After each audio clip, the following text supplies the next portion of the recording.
Witch War, Season 2 of Salem. This is like a battle royale, so I want to know who I should be more afraid of for Season 2. So in one corner, Lucy, if you can make the case for your witch, what makes you the biggest, baddest witch? Well, the Countess is about at least 2,000 years old, so they're both survivors, but she's been surviving longer, so she's got a whole sack of dirty tricks that Mary has yet to learn. But every time she tries something, Mary ups the ante, so she's a fast learner.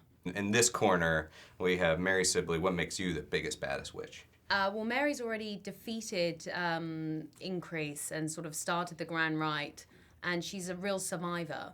And no one, considering she's not a blood witch, it's sort of undescribed where her power comes from. No one really knows why she is as powerful as she is, but I think she just has this real survival underdog attitude to everything that makes her a threat that you probably won't understand in the same way.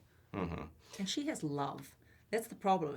She's passionate. That makes you strong, but it's also an incredible weakness, isn't it? Like she has the capacity for love, whereas the Countess love died thousands of years ago, you know.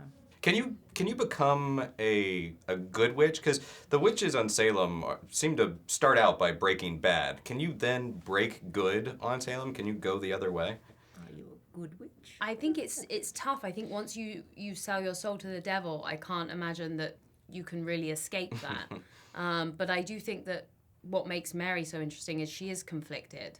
And when she's doing something bad, she doesn't necessarily take pleasure in it. It's more just out of necessity. Like most great dictators, they have to believe what they're doing is for the greater good.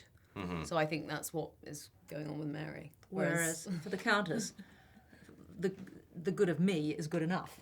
I'm a little freaked out by the Countess so far. I don't want to upset her too much. Are the Puritans right though? Because as awful as Increase Mather was, the torturing, he was a very sadistic kind of guy, and they went on these witch hunts. But the witches are bad. They have been doing some bad things. So were the Puritans right in their witch hunt? I don't. I think what the writers on this are doing, and I think they're doing it quite successfully, is there's no right or wrong necessarily, and each character that you meet is much more dynamic and three-dimensional than that, and confusing, that you feel like you're rooting for the bad guy one episode, and then a lot of what the Puritans did to women, and the way they kind of treated music and artists was disgusting. I don't know if you could say they're the good guys in this. Oh yeah, no, I'm not saying Puritans are good guys. I'm not going there. And just finally, since there's not really spells cast every time magic happens, a lot of it is communicated with the eyes and physicality. So give me some tips. If I want to intimidate somebody with some supernatural, like, gravitas, how do you do it? Like, is it through the eyes? How do you communicate that?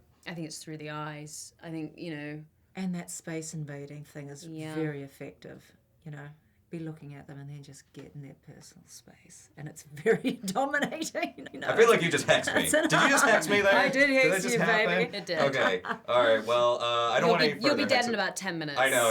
Right after this interview. You should call your family now. I know, yeah. Well, thank you so much for your time, and good luck. I look forward to seeing Salem Season 2. Nice to meet you.